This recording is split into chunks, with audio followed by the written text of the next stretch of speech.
एक खबर मैं बता दूं अपने दर्शकों को कि अहमदाबाद पुलिस ने अभी 25 घायलों की लिस्ट जारी की है और अहमदाबाद सिविल अस्पताल के हॉस्टल के पास जो विमान हादसा हुआ है उस इलाके में 50 से ज्यादा घायलों को अस्पताल लाया जा चुका है और उसमें से 25 घायलों की लिस्ट जारी की जा चुकी है। एक बार जरा लिस्ट दिखाइए। ये वो लोग हैं, मैं आपको बता दूं कि ये वो लोग हैं जो कि उस क्रैश साइट पे मौजूद थे और क्रैश साइट पे जो लोग मौजूद थे उनमें से जो लोग घायल हुए हैं उनमें से 25 लोगों के नाम अभी जारी किए गए हैं। उसमें आप देखिएगा नेहाबेन मेहुल राजपूत, ये 50 साल की उम्र है इनकी बताई जा रही है। उसके बाद जयदेव गोहिल हैं जो कि 19 साल के हैं। उसके बाद रागनी बेन, ये 43 साल की हैं। संकेत 19 साल के हैं। रवि 25 साल के हैं। कंदर्भ जो है ये 20 साल के हैं। बाकी देखिए सबकी उम्र देखिए 20, 25, 18, 20, ये सारे 18 और 20 साल के लोग हैं जिन्हें जो कि घायल हुए हैं इस हादसे में। और इस हादसे में 25 लोग घायल इनकी लिस्ट आई है भले ही, लेकिन ऐसा बताया जा रहा है कि जो सिविल हॉस्पिटल में घायल लोगों की संख्या है वो 50 के आसपास है। और ये वो लोग हैं जो कि फ्लाइट में मौजूद नहीं थे।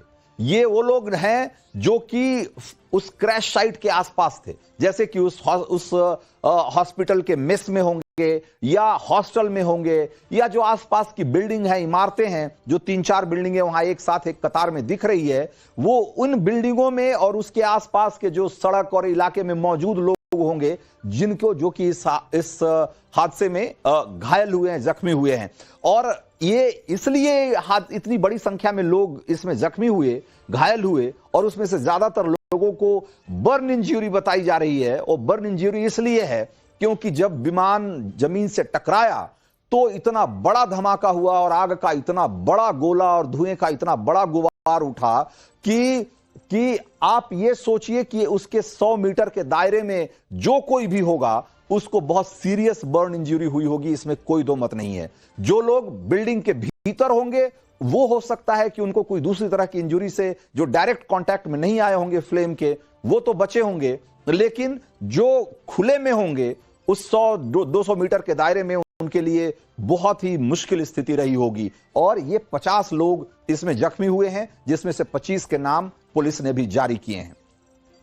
और अब मैं आपको फ्लाइट रेडार 24 का एक डेटा दिखाता हूं जो दुनिया भर के एयर ट्रैफिक कंट्रोल को एक तरीके से रियल टाइम बेसिस पे ट्रैक करता है।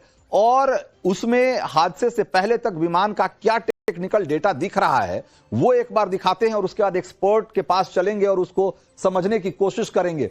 ये देखिए, ये दिख रहा है, ये आप ये जो आप देख रहे हैं, ये जरा सा यहां आप इसको जूम करिए। ये जो ट्रैजेक्टरी दिख रही है, ये जो लाइन दिख रही है पीले रंग की और इसके नीचे नीले रंग की ये लाइन, ये एक तरीके से उड़ान का की ट्रैजेक्टरी है। और ये यहां पर ये डेटा दिख रहा है जिसमें दिख रहा है कि ये 625 फुट की ऊंचाई को ही हासिल कर पाया था ये। और उस समय इसकी जो स्पीड थी वो 174 किलोमीटर प्रति घंटे की बताइए, नहीं 174 फुट प्रति सेकंड की रफ्तार से ऊंचाई को हासिल कर रहा था। और उस समय ये बताया जा रहा है कि जो हवा में इसको 625 फीट की ऊंचाई पर था और इस विमान ने जब टेक ऑफ किया उस समय उसकी स्पीड 174 नॉट यानी कि 322 किलोमीटर प्रति घंटा थी।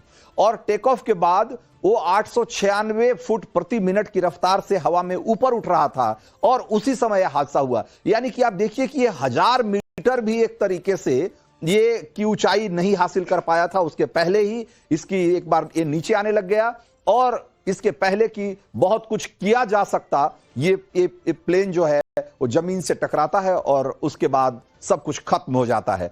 तो ये अब ये सब जो थोड़ा बहुत डेटा या रिकॉर्ड्स मौजूद हैं और उसके बाद ब्लैक बॉक्स से जो चीजें मिलेंगी उसके आधार पर इसकी पूरी जांच की जाएगी। और इसके जरिए हम उम्मीद करते हैं कि भविष्य में जो उड़ान है वो और ज्यादा सुरक्षित बनाई जा सकेगी। लेकिन ये जो आज हादसा हुआ है वो इतना भयावह, इतना डरावना है कि एक लंबे समय तक एविएशन की हिस्ट्री में सबसे खौफनाक हादसों में इसे गिना जाता रहेगा। और